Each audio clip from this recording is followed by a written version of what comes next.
അപ്പോൾ ഇതാണ് നമ്മുടെ ഇന്നത്തെ റെസിപ്പി സോയ ചങ്ക്സ്. നല്ല ഈസിയാണ്, സിമ്പിളാണ് ഉണ്ടാക്കാൻ. അപ്പോൾ എല്ലാവരും ട്രൈ ചെയ്ത് നോക്കുക. അപ്പോൾ നമുക്ക് വീഡിയോയിലേക്ക് പോവാം. അപ്പോൾ നമുക്ക് സോയ ചങ്ക്സ് ഉണ്ടാക്കാനുള്ള ഇൻഗ്രീഡിയൻസ് നോക്കാം.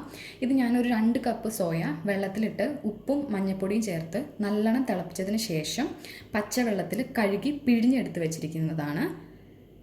പിന്നെ 2 മീഡിയം സൈസ് ഓനിയൻ ചെറുതായിട്ട് കട്ട് ചെയ്ത് വെച്ചിട്ടുണ്ട്. 2 ടീസ്പൂൺ ജിഞ്ചർ ഗാർലിക് പേസ്റ്റ്, 1 പച്ചമുളക്, കുറച്ച് മല്ലിയില. ഇത് ഓപ്ഷണലാണ് കേട്ടോ, വേണമെന്നുണ്ടെങ്കിൽ മാത്രം ചേർത്താൽ മതി. പിന്നെ കയ്യിൽ കറിവേപ്പില ഉണ്ടെന്നുണ്ടെങ്കിൽ ആഡ് ചെയ്തോളൂ. എൻ്റെ കയ്യിൽ ഇത് ഉണ്ടായിരുന്നില്ല. പിന്നെ ഞാൻ എടുത്തിരിക്കുന്നത് ഒരു ചെറിയ തക്കാളി ചെറുതായിട്ട് കട്ട് ചെയ്ത് വെച്ചതാണ്. പിന്നെ ആവശ്യത്തിന് ഉപ്പ്. അപ്പോൾ നമുക്കിനി കറിയിലേക്ക് വേണ്ട മസാലപ്പൊടികൾ നോക്കാം. അപ്പോൾ ഞാനിവിടെ ഒരു 1/4 ടീസ്പൂൺ മഞ്ഞൾപ്പൊടി എടുത്തിട്ടുണ്ട്, 1.5 ടീസ്പൂൺ മുളക് പൊടി. ഇതിൽ ഞാൻ 1 ടീസ്പൂൺ കാശ്മീരി മുളക് പൊടിയും 1/2 ടീസ്പൂൺ നല്ല മുളക് പൊടിയാണ് കേട്ടോ എടുത്തിരിക്കുന്നത്. പിന്നെ 1.5 ടീസ്പൂൺ മല്ലിപ്പൊടി, 1/4 ടീസ്പൂണിലും താഴെ കുരുമുളക് പൊടി, 1/2 teaspoon garam masala, 1/2 teaspoon beef masala. ഇത് ഓപ്ഷണലാണ് കേട്ടോ, പക്ഷേ എനിക്കിത് ചേർക്കുമ്പോൾ ഒരു നല്ല ടേസ്റ്റ് തോന്നാറുണ്ട്, അതുകൊണ്ടാണ് ഞാനത് എടുത്തിരിക്കുന്നത്. അപ്പോൾ നമുക്കിനി കറി ഉണ്ടാക്കാൻ തുടങ്ങാം. അപ്പോൾ ഞാൻ എളുപ്പത്തിന് വേണ്ടിയിട്ട് കറി കുക്കറിലാണ് ഉണ്ടാക്കുന്നത്. അപ്പോൾ ഞാൻ ഗ്യാസ് ഓൺ ചെയ്ത് മീഡിയം ഫ്ലെയിമിൽ വെച്ചിട്ടുണ്ട്. ഇപ്പോൾ കുക്കർ നല്ലോണം ചൂടായിട്ടുണ്ട്. അപ്പോൾ ഞാനിനി ഇതിലേക്ക് എണ്ണ ഒഴിച്ചു കൊടുക്കുകയാണ്. അപ്പോൾ ഞാനിപ്പോൾ ഒരു 2 ടേബിൾ സ്പൂൺ എണ്ണ ഒഴിക്കുന്നുണ്ട്. ഇപ്പോൾ എണ്ണ നല്ലോണം ചൂടായിട്ടുണ്ട്. അപ്പോൾ ഞാനിനി ഇതിലേക്ക് നമ്മൾ കട്ട് ചെയ്ത് വെച്ച ഓനിയൻ ഇട്ട് കൊടുക്കുകയാണ്.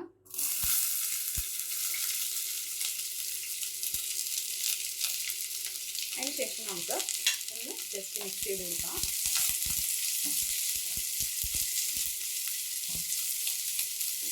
ഈ ഒനിയൻ്റെ കളറൊന്ന് ജസ്റ്റ് ഫെയ്ഡായി കഴിയുമ്പോൾ നമുക്ക് നമ്മുടെ ഇഞ്ചി വെളുത്തുള്ളി പേസ്റ്റും പച്ചമുളകും ചേർത്ത് കൊടുക്കാം. ഇപ്പോൾ ഇതാ നമ്മുടെ ഒനിയൻ ജസ്റ്റ് ഒന്ന് സോൾട്ട് ആയിട്ടുണ്ട്. അപ്പോൾ ഞാൻ ഇതിലേക്ക് കട്ട് ചെയ്ത് വെച്ച പച്ചമുളകും ഇഞ്ചി വെളുത്തുള്ളി പേസ്റ്റും ആഡ് ചെയ്ത് കൊടുക്കുകയാണ്. അതിനുശേഷം നല്ലോണം മിക്സ് ചെയ്തിട്ട് ഇത് നല്ല ബ്രൗൺ കളർ ആവുന്നത് വരെ നമുക്ക് വഴറ്റിയെടുക്കണം. ഗ്യാസ് ഒരുപാട് ഹൈ ഫ്ലെയിമിൽ ഇടരുത്, അപ്പോൾ ഉള്ളി കത്തിപ്പോകാനുള്ള ചാൻസ് ഉണ്ട്. അപ്പോൾ ഒരു ഏകദേശം ലോ ടു മീഡിയം ഫ്ലെയിമിൽ വെച്ചിട്ട് നല്ലോണം വഴറ്റിയെടുക്കാം. ഇപ്പോൾ നമ്മുടെ സവാള നല്ലോണം വഴണ്ട് വന്നിട്ടുണ്ട്. ഇനി ഞാൻ ഗ്യാസ് ലോ ഫ്ലെയിമിലാക്കിയതിന് ശേഷം നമ്മൾ എടുത്തു വെച്ചിരിക്കുന്ന പൊടികളെല്ലാം ചേർത്ത് കൊടുക്കുകയാണ്. ലോ ഫ്ലെയിമിലാക്കിയതിന് ശേഷം ചേർക്കണം കേട്ടോ, അല്ലെങ്കിൽ കത്തി പിടിക്കാനുള്ള ചാൻസ് ഉണ്ട് പൊടികളൊക്കെ. അപ്പോൾ ഇത് ആഡ് ചെയ്ത് കൊടുക്കുക. അതിനുശേഷം നല്ലോണം മിക്സ് ചെയ്യണം.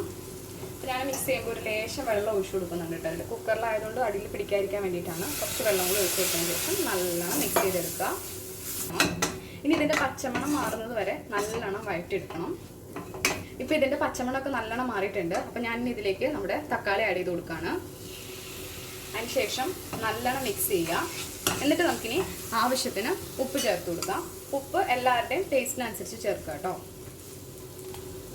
എന്നിട്ട് നല്ലോണം വഴറ്റി കൊടുക്കുക. ഇനി നമുക്കിത് അടച്ചു വെച്ചിട്ട് ഒരു 5 മിനിറ്റോളം വേവിക്കണം. അത് തക്കാളിയൊക്കെ നല്ലോണം ഉടഞ്ഞ് എണ്ണ തെളിയുന്ന പാകമായി വരണം. അതുവരെ നമുക്കിത് അടച്ചു വെച്ച് വേവിക്കാം. അപ്പോൾ ഇത് ഞാൻ കുക്കറിൻ്റെ അടപ്പ് ജസ്റ്റ് ഒന്ന് ഇതിൻ്റെ മുകളിൽ ഇങ്ങനെ വെക്കുന്നുണ്ട്. അടയ്ക്കണ്ട കേട്ടോ, ജസ്റ്റ് ഇങ്ങനെ ഒന്ന് മുകളിൽ വെച്ചാൽ മാത്രം മതി. എന്നിട്ട് ഗ്യാസ് ലോ ഫ്ലെയിമിൽ വെക്കണം, അല്ലെങ്കിൽ കത്തിപ്പോവും. അതുകൊണ്ട് ലോ ഫ്ലെയിമിൽ വെച്ചിട്ട് നമുക്ക് എണ്ണ തെളിയുന്നത് വരെ വഴറ്റിയെടുക്കാം. ഇപ്പോൾ ഇതാ ഒരു 5 മിനിറ്റ് ആയിട്ടുണ്ട്. ഞാൻ കുക്കറിൻ്റെ അടപ്പൊന്ന് എടുത്ത് മാറ്റാണ്. ഇപ്പോൾ ഇതാ നോക്കിക്കോളൂ, സൈഡിൽ കൂടെയൊക്കെ എണ്ണ ഇങ്ങനെ തെളിഞ്ഞ് കിടക്കുന്നുണ്ട്. ഇതാണ് കേട്ടോ ഇതിൻ്റെ കറക്റ്റ് പാകം. അപ്പോൾ നിങ്ങളിത് അടച്ചു വെക്കുന്ന സമയത്ത് വേണമെന്നുണ്ടെങ്കിൽ ജസ്റ്റ് ഒന്ന് ഇറക്കി കൊടുക്കാം കേട്ടോ. അതിനൊന്നും പ്രശ്നമില്ല. അടുക്കി പിടിക്കുന്നുണ്ടോ എന്നൊക്കെ ഒന്ന് ടെസ്റ്റ് ചെയ്യാം. അതിനൊന്നും പ്രശ്നമൊന്നുമില്ല കേട്ടോ. അപ്പോൾ ഞാനിനി ഇതിലേക്ക് നമ്മുടെ സോയ ആഡ് ചെയ്യാണ്. എടുത്തു വെച്ചിട്ടുള്ള സോയ ആഡ് ചെയ്യാണ്. ഇനി നമുക്കിത് നല്ലോണം ഒന്ന് മിക്സ് ചെയ്യണം. സോയയിലേക്ക് നമ്മുടെ ഈ മസാല നല്ലോണം കോട്ട് ചെയ്യണം. ഞാനിത് നല്ലോണം മിക്സ് ചെയ്ത് കൊടുത്തിട്ടുണ്ട്. നമ്മുടെ മസാലയൊക്കെ സോയയായിട്ട് നല്ലോണം മിക്സ് ആയിട്ടുണ്ട്. ഇനി നമുക്കിതൊരു 2 മിനിറ്റ് അടച്ചു വെച്ച് വേവിക്കാം. അതെന്തിനാണെന്ന് വെച്ചാൽ സോയയിലേക്ക് നമ്മുടെ ഈ മസാലയുടെ ടേസ്റ്റൊക്കെ പിടിക്കാൻ വേണ്ടിയിട്ടാണ്. അപ്പോൾ 2 മിനിറ്റ് കുക്കർ അടയ്ക്കേണ്ട കേട്ടോ, ജസ്റ്റ് മുകളിൽ ലിഡ് വെച്ചാൽ മാത്രം മതി. നമുക്കിത് അപ്പോൾ ഇനി ഒന്ന് ലിഡ് അടച്ചു വെച്ചിട്ട് ഒരു 2 മിനിറ്റ് വേവിക്കാം. മൂടി വെച്ചിട്ട് ഒരു 2 മിനിറ്റ് ആയിട്ടുണ്ട്. അപ്പോൾ ഞാനിനി കുക്കർ തുറക്കുകയാണ്. അപ്പോൾ ഒന്നുകൂടെ ഇളക്കി കൊടുക്കുകയാണ് കേട്ടോ. അപ്പോൾ നിങ്ങൾ ഇത് അടച്ചു വെക്കുമ്പോൾ ഇടയ്ക്ക് വേണമെങ്കിൽ ഒന്ന് ഇളക്കി കൊടുത്തോളൂ കേട്ടോ, അടുക്കി പിടിക്കാതിരിക്കാൻ വേണ്ടിയിട്ട്. അപ്പോൾ അതാ നല്ലോണം മസാലയൊക്കെ നമ്മുടെ സോയയിലേക്ക് പിടിച്ചിട്ടുണ്ട്. ഇനി നമുക്ക് ഇതിലേക്ക് വെള്ളം ആഡ് ചെയ്യണം. അപ്പോൾ വെള്ളം ആഡ് ചെയ്യുമ്പോൾ ശ്രദ്ധിക്കണം, എല്ലാവരും ചൂടുവെള്ളം ആഡ് ചെയ്യണം കേട്ടോ. ഞാനിപ്പോൾ ഇതാ ഇതുപോലെ ഒരു കപ്പിന് 1 കപ്പ് ചൂടുവെള്ളം ആഡ് ചെയ്യുന്നുണ്ട്. അപ്പോൾ ജസ്റ്റ് സോയയുടെ കറക്റ്റ് ലെവലിൽ വന്നാൽ മതി.